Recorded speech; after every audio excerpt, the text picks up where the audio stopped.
Welcome to the fresh and vibrant airwaves of the Pride and Promotion podcast. Strap in and turn up the volume because you've landed on the podcast that's setting the bar for the most dynamic and inclusive marketing conversations. Join your host, Joseph Federico, as he prepares to dive into the world of marketing with an inclusive twist where we spotlight the LGBT community and celebrate the power of diversity. Get ready to be motivated as we bring in some of the most influential LGBT entrepreneurs and marketing trailblazers who are reshaping the.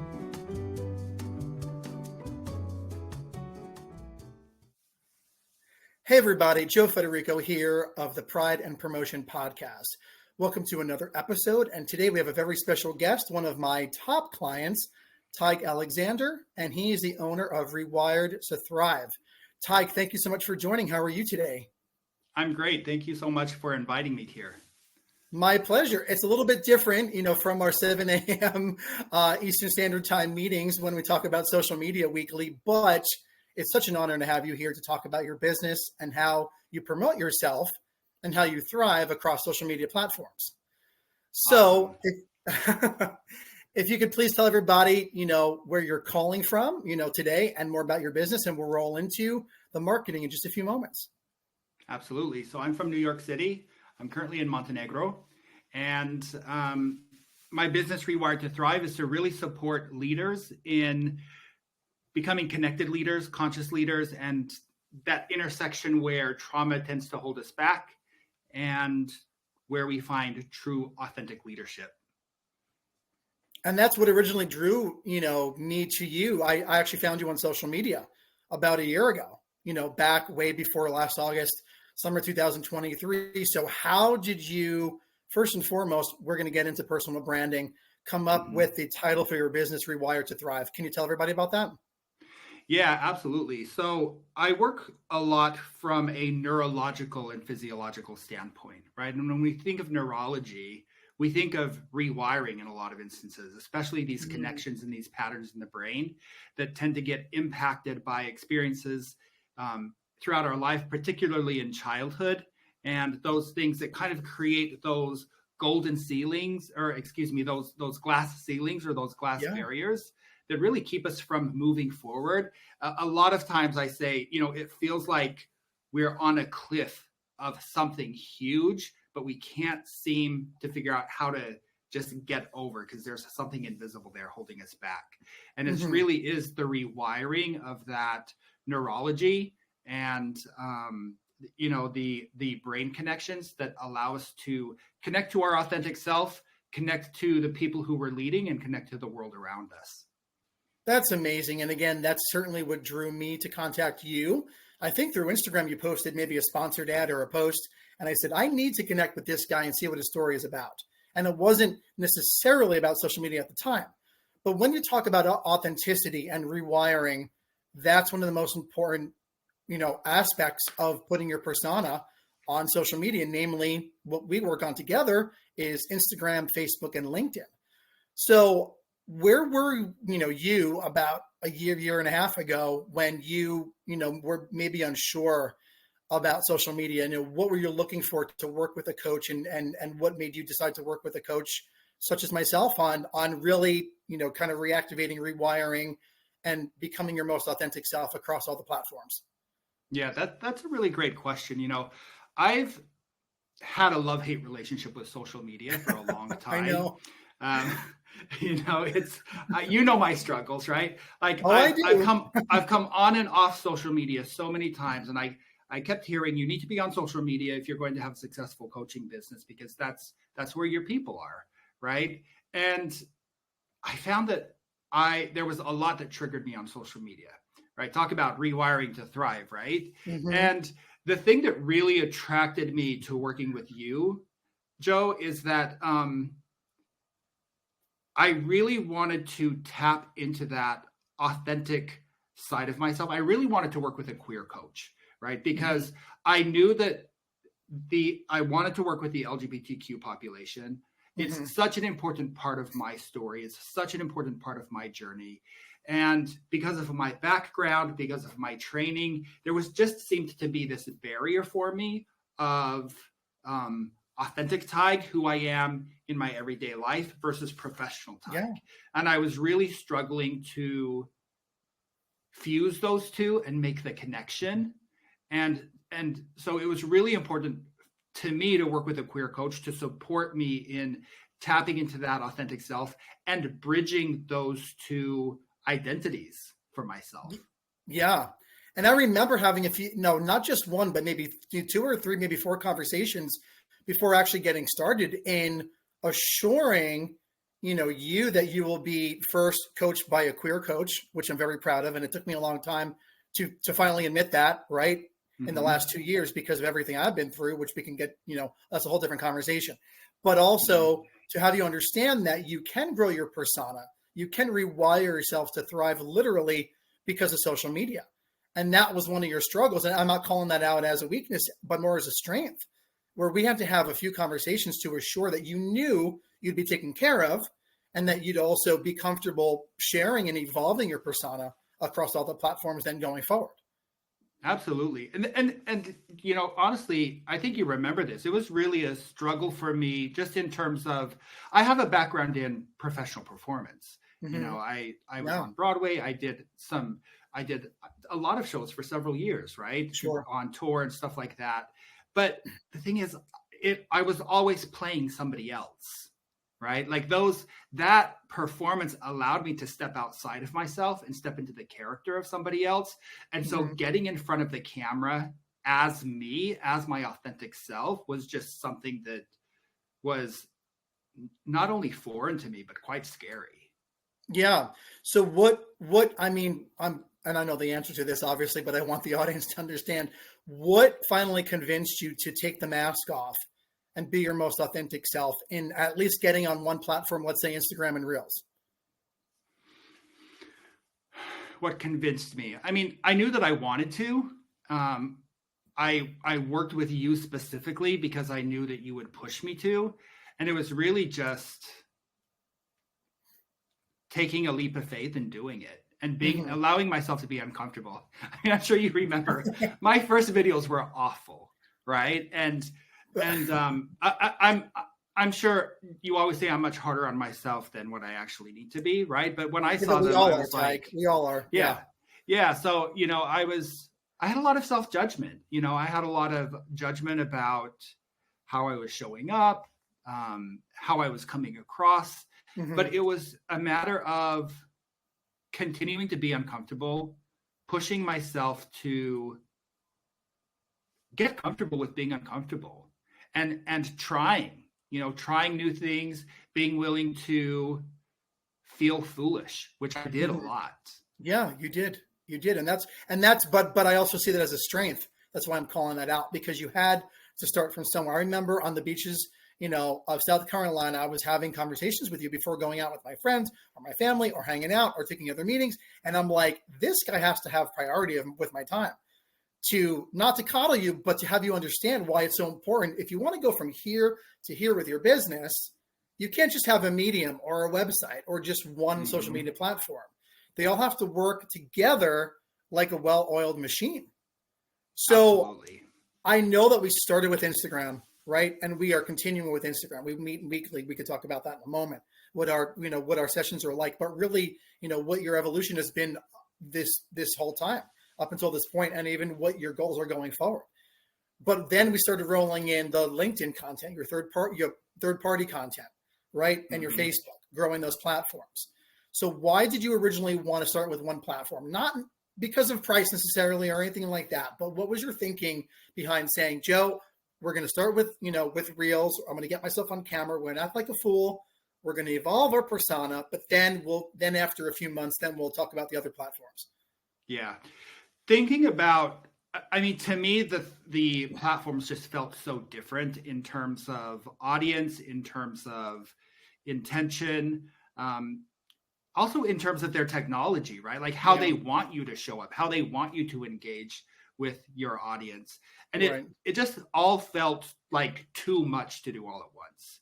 I really felt like I needed, absolutely. I felt like I needed to allow myself the space to get uncomfortable, to be consistent. I mean, consistency was really the key, right? Like pushing that consistency, getting it out, whether I felt good or not about it, Mhm. keeping up with that. And I just felt like if I had one thing to focus on, then I could do that, right? I can do one thing, I can be uncomfortable, I can show up.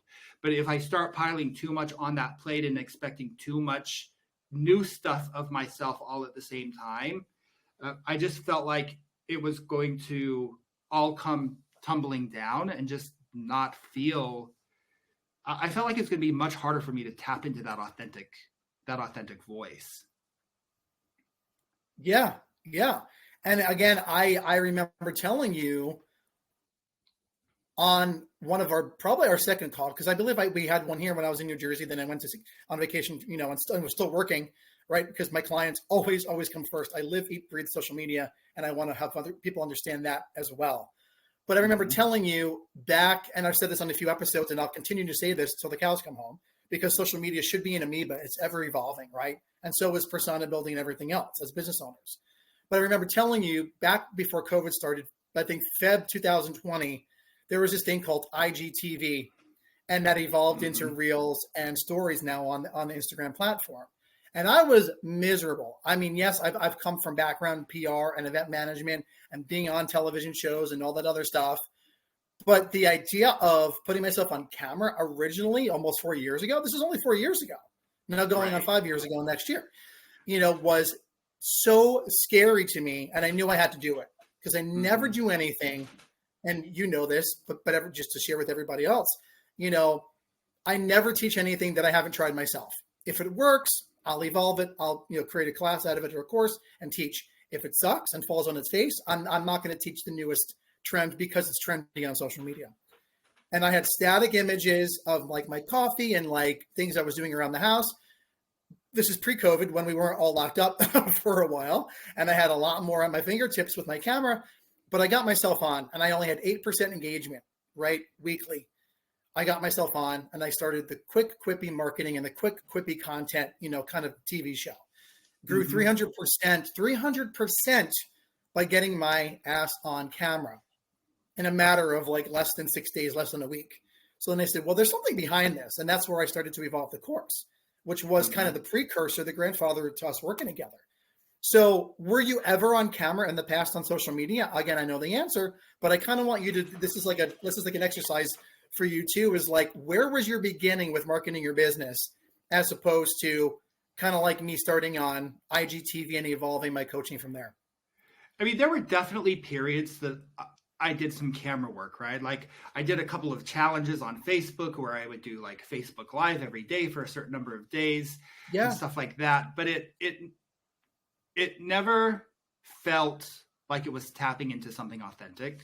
Well, I don't know that that's necessarily true. There were a couple of challenges, like actually challenges that I do in my program, right? Where I'm like, choose one thing you're going to do to move your body on a daily basis and use the power of positive peer pressure. Post what you're doing on social media. Say you're going to post a picture or a live to talk about it, invite others to join you and use that energy, right? And there were a couple of times, a few years ago, I would say maybe 5 years ago, where I did that and it felt really authentic and it felt really good, but it was very personal. It had nothing to do with my business. It was very personal, but in terms of, that's where I really struggled though, because I could be who I was with my friends on social media and with my friends group. And at that point I had all my social media locked down. Nothing was private. Or excuse me, everything was private, right? Nothing. It was under lock and key at that point. Right. So I could show up as I was with my social group, right? But bridging that gap between that and the professional just seemed insurmountable to me. And so when it came to doing videos for a professional purpose, I was pretty much starting at zero. I mean, I hadn't even been on social media for months when we started working together, right? I remember that. I was like, knew we got to talk. yeah, and I knew that that's why we needed to work together, because I knew that I needed to have somebody who was going to hold me accountable and push me to get uncomfortable and be there saying, where's your video? You said you were going to get me a video, you know, and just that consistency, building that consistency muscle was something that I knew I was going to struggle with on my own.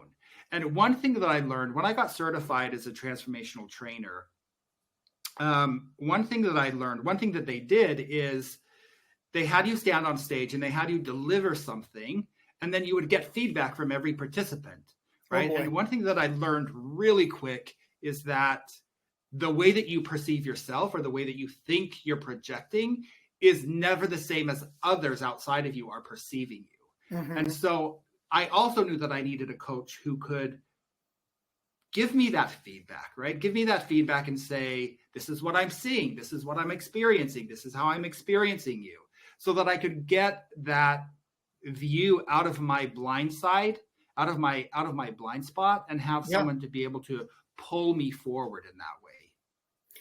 How do you feel your persona has evolved from when we started back in September up to this point, almost a year later?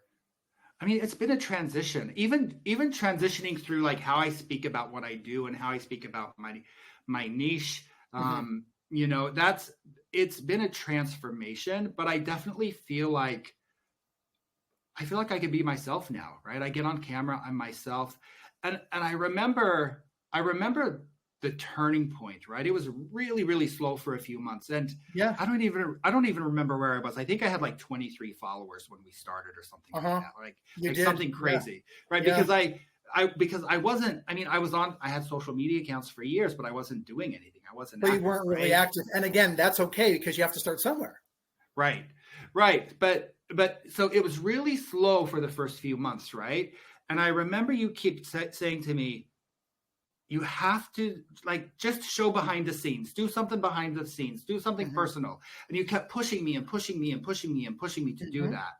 And I really wasn't doing, I didn't get it. I was having a hard time connecting, like, what is the purpose of this? And how does this tie into my business? And, you know, I was like over analytical, trying to make sure that everything was connecting and not seeing really how it connected.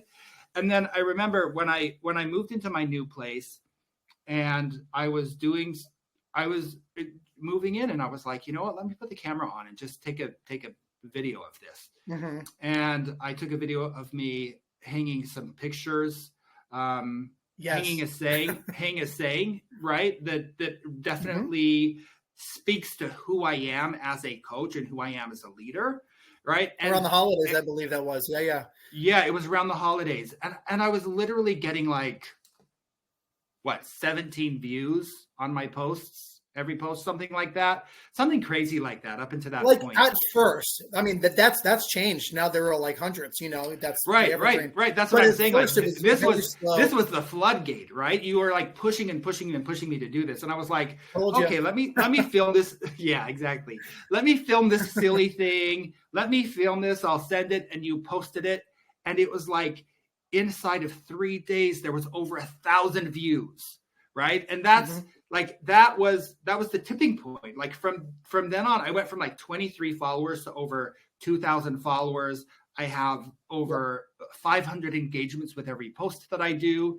And that behind the scenes post was the thing that opened the floodgate, right? And so that's so fascinating to me. I still struggle with the behind the scenes. You know this. I still struggle with the behind the scenes because it's not just, well, here's me over analyzing. We had this conversation just this week in our session, right? Literally less than 24 hours. Right. You were like the behind the scenes is the easy stuff. And I was like, who are you trying to kid? It's so much work. Right. And so it's still like, girl, you come on. Like, you've done it before. This is not that difficult. Like, come on. Let's go for it. I know, but you know, that performance mindset of this has to be polished, it has to be produced, it's got to have the right lighting and the right angle and the right music. And, you know, like I just get in my head and then I'm like, there is nothing easy about this. Right. No. But I'm still getting comfortable with the behind the scenes, turning the camera on, letting it be messy, letting it be unpolished, and letting it just be who I am in my everyday life, because it's such an important part of the work that I do. And that's the thing that I was missing, right? That bridge between who I am in my everyday life and my work, that was the missing piece for my work, because It was. who I am in my everyday life and how I live my life every day is what I teach in my business. And it's what, when I am authentic that way with my clients, which it's so easy for me to be that way with my clients. It's just, this social media thing. But when I'm authentic with my clients and work with my clients in that way, the transformations are extraordinary. Over time, because they have to have started somewhere at the same time, right? Absolutely. And long term. So that was one of my promises, is I'd never really gave you a promise. I said, I can teach you. You're going to evolve. There will be, there will come a time where you will open up the floodgates, but I never give, in 3 months we'll be here. Will I promise increase in metrics? Yes. Right. Will I, promise an eventual increase in, in followership? Yes. Will I promise you getting more comfortable on camera? Absolutely. Mm-hmm. I never promised when exactly those floodgates were going to open, but we were consistent in me being on your, on your ass a little bit sometimes and saying, Tyge, here's what happened. I remember taking a screenshot that night. It was like 2 a.m. Eastern time. And I circled it on the screenshot and I sent it to you. Immediately you were awake, probably working at that point. I think it was maybe like a Thursday or Friday night. And you said, oh my God. And wow. Immediately after I sent the numbers for that one reel of behind the scenes, because that was your most authentic self. You literally put yourself on a tripod or on your camera and you were putting a sign up in your house. Content could be that easy. Not all the content, because then we funneled everything out from the beginning. Monday is going to be this, Tuesday is going to be this, Wednesday was, and we try to, increase. And originally I believe we only did 1 or 2, reels a week to kind of get your feet wet, get more comfortable. Yeah. So how do you feel now in the evolution of, let's start with that or go to that, where you only did 1 or 2 videos a week, which was daunting at first. Now you're trying to get ahead and sending me at least 5+ videos a week that are full reels, up to 45 or 50 seconds, even up to a minute, which is, we're evolving that process too, but then also rolling in your behind the scenes. Yeah.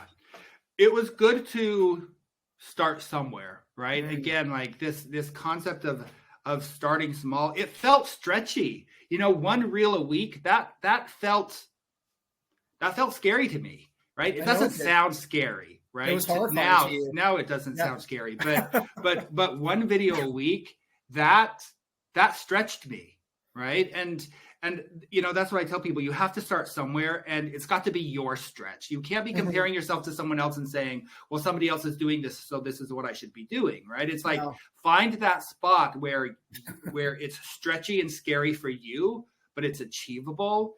Build consistency around that. And once you have consistency around that, then build on that. That's the foundation, right? That's the foundation that everything else builds on. Yeah, of life. And I remember telling you this too. I think when I was traveling in Myrtle Beach, that my best friend tells me, he's my associate, Paul, that practice makes progress. If you don't progress, then you're missing out on your business, on your personal life, your professional life, with your coaching business, whatever that may be that you have in life. Practice makes progress. You don't want to be perfect. If you're perfect, then you have it in the bag and you're probably losing out at the same time. Right. And I remember telling you that. I think I was at the table in the condo I was renting out.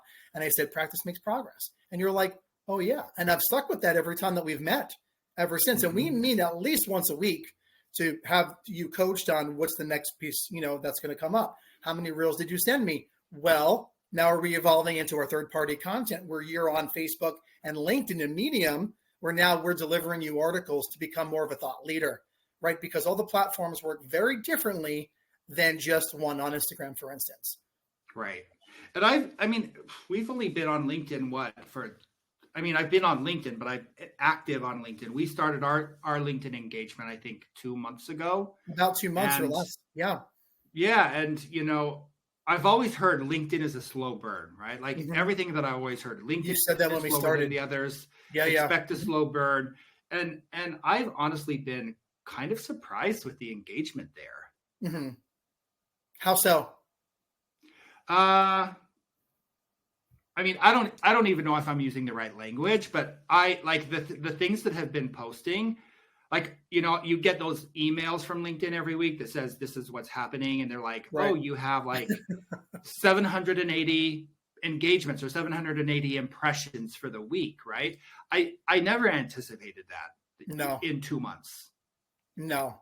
But even with that, and I'm very happy. So thank you for mentioning this. Metrics vary across platform to platform. They don't carry across. They're not the same with a Facebook versus or together with Instagram or Facebook or LinkedIn.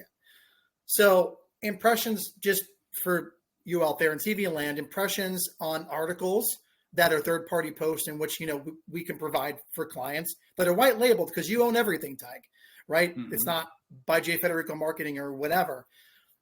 Over 100 impressions per post is like stellar. That's like gold. And we can repurpose those and revitalize that content as evergreen, meaning there's no expiration date.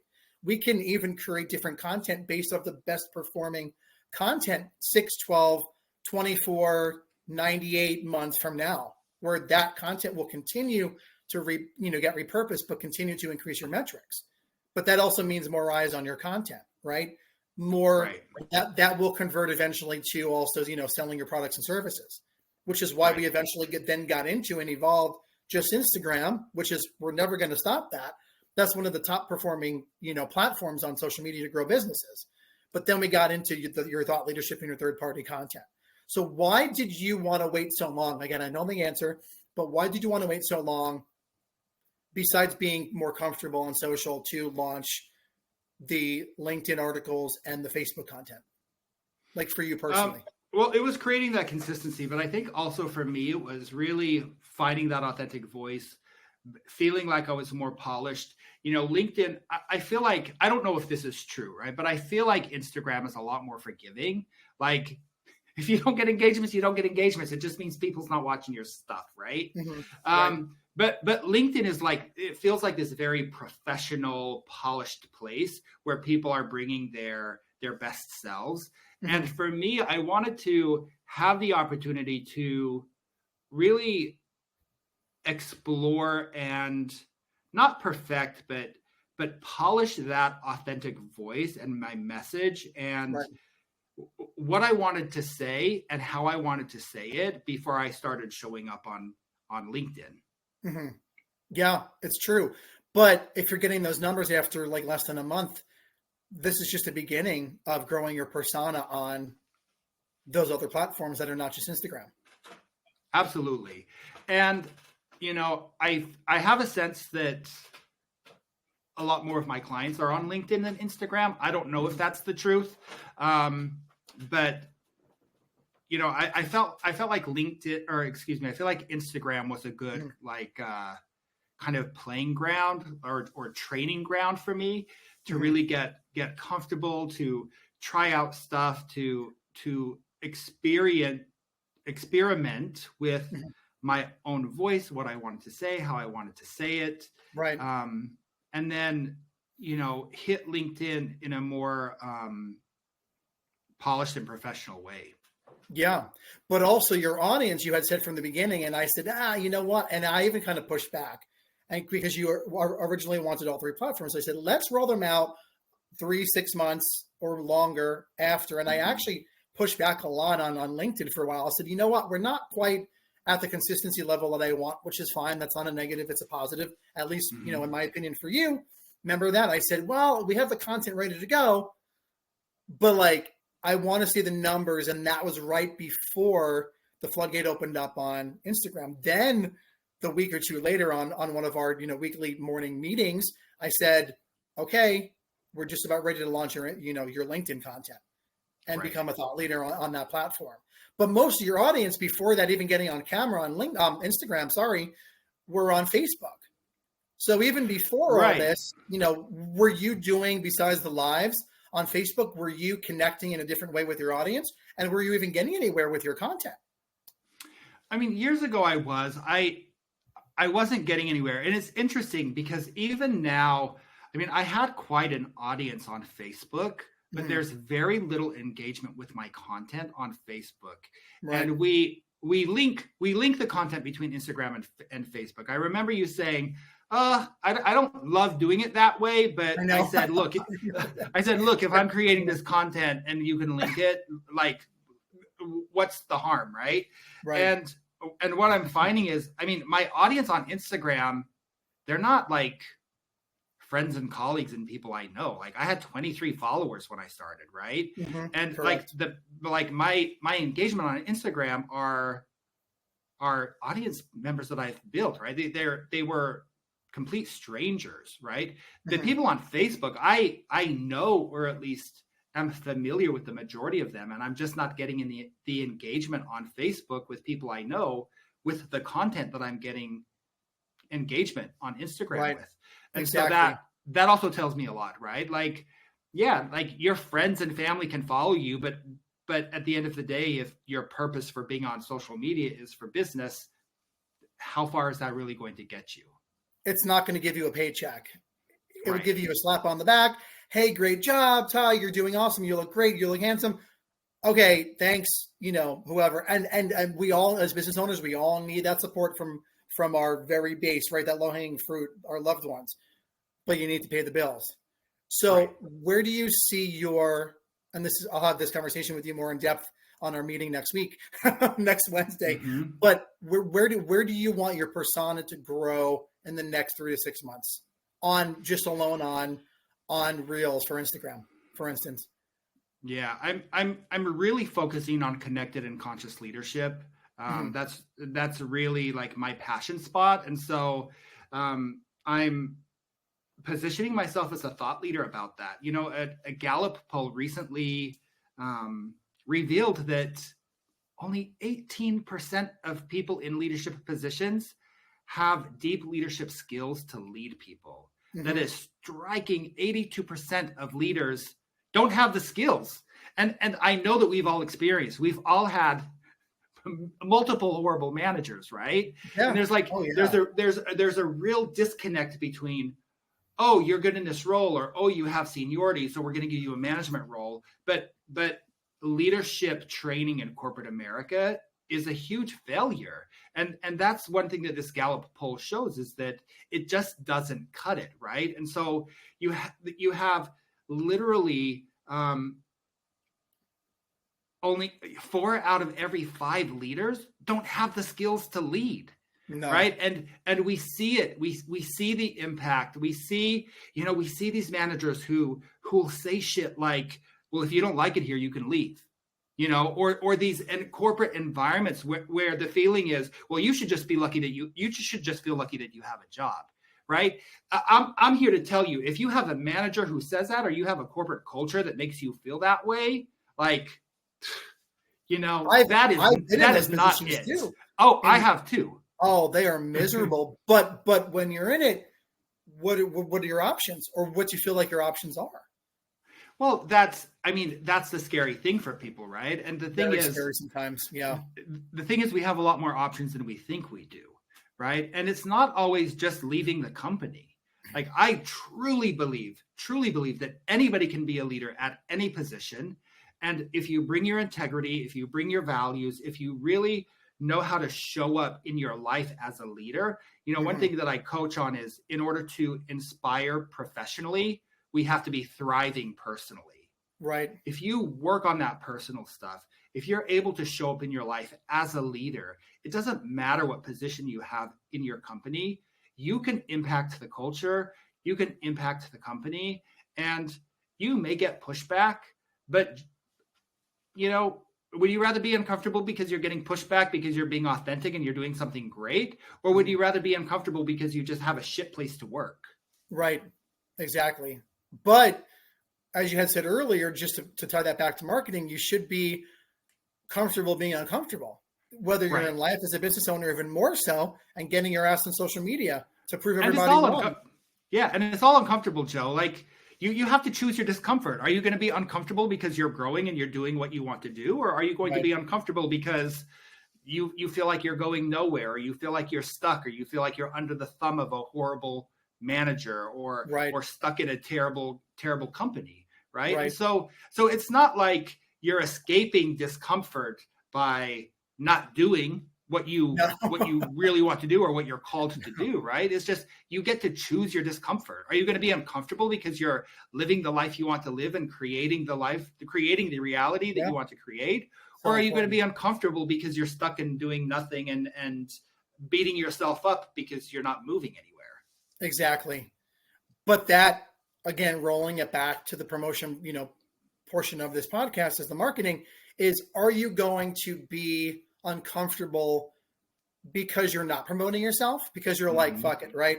I don't want to get on social media. And then obviously I don't work with these people. And that's where I come in to be like, you should be on social and here's why. And then we have those conversations, but are you not going to grow your business and say, you know what, fuck it. I don't believe in social media. I don't want to get on camera. I don't want to be a thought leader. I don't want to share content. I'm very private. Well, then how the hell are you going to promote yourself? Or are you going to be uncomfortable like you and say, you know what, I really do need a coach. I need to get my ass on social media, start with, and we can even dip our toes, right? Not even in the boiling hot water, cold, smooth, shallow end of the pool, get comfortable on getting on camera and promoting yourself. And we'll refine that process. Then we can become a thought leader. You're going to go to conferences. You're evolving your business, Tyge. So that's that. Yeah, period. Absolutely.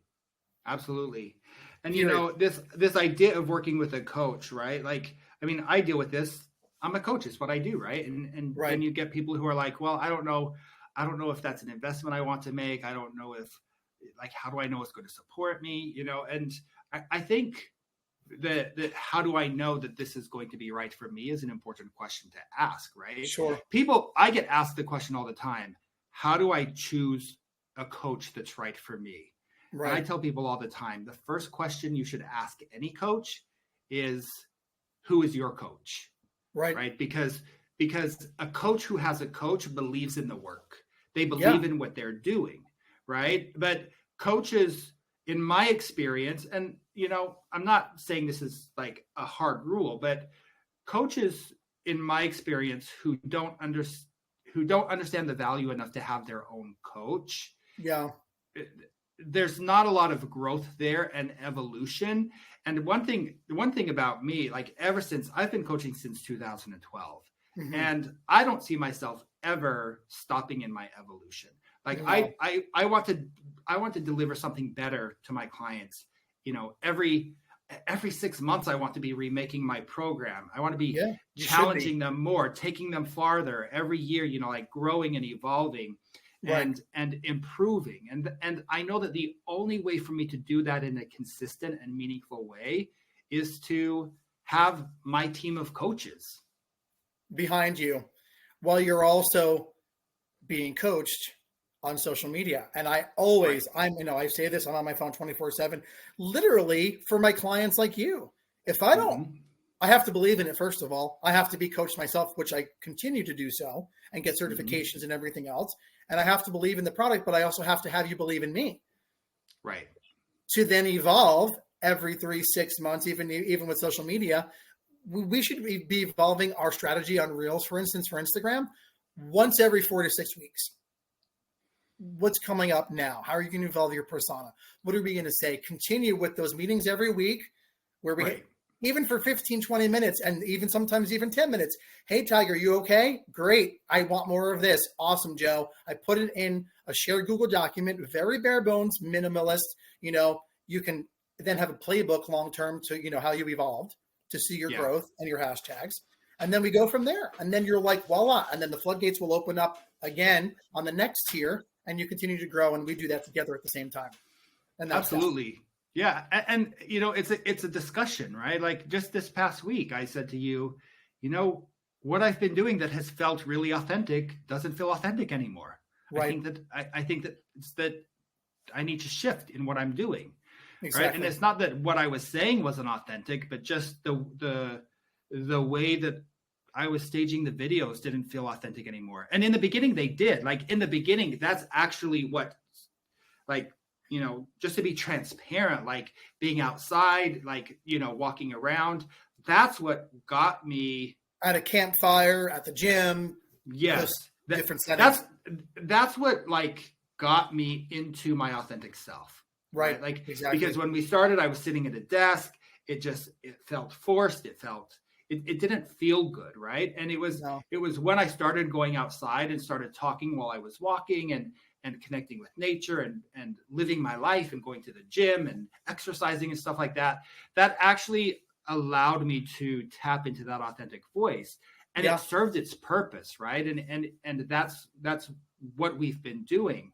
And now I feel like it's evolving, and there will still be elements of that, but I feel like it's inauthentic for that to be the only content that I'm putting out, because I'm at my desk 9 hours a day working with clients, right? Like this is where it happens. Right. I mean, my life happens outside of here for sure. And tapping into that was really important, to tap into that authentic voice.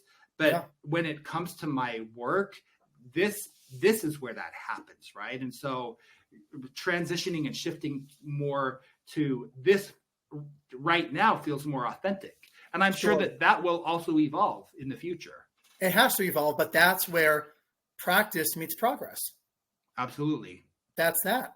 Tyge, we are wrapping up our hour, but I want to give you the floor to promote yourself. Where can we find you on all the social webs, on Medium? And then that's another episode of the Pride and Promotion Podcast.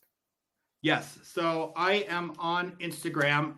My professional account is Rewired to Thrive. That's rewired.to.thrive. Mm-hmm. And my personal handle is Tyge Alexander. You see my name spelled there. It's kind of a strange spelling. But that's where you can find me on all the platforms. Even with Rewired to Thrive, if you type in Tyge Alexander, that's going to pop up because my name is there. Mm-hmm. Facebook, Instagram, LinkedIn. That's how to find me. Yeah, and follow his progress, guys, because it's going to get even better. Yes, Tyge, thank you so much for coming on today's episode, and everybody out there. Of course, we'll have to have you back on again. But everybody out there in TV land, please tune in weekly to another episode of the Pride and Promotion Podcast. Go forth with pride, and we'll talk soon. Take care. And just like that, we're putting the finishing touches on another fabulous episode of the Pride and Promotion Podcast. If today's conversation struck a chord, why not sing our praises with a quick rating and review on your podcast platform of choice? Your support is the spotlight that helps us shine and bring more folks into our ever-expanding audience. And don't forget to hit subscribe. Let's get social too. Follow us online for all the extra goodies, sneak peeks, and continued dialogue about marketing with pride and purpose. Tune in next time as we unfurl more colorful stories, champion the cause of inclusivity, and learn more from the creme de la creme of the industry. Until our paths cross again, keep pushing boundaries, stay true to yourself, and infuse every project with pride.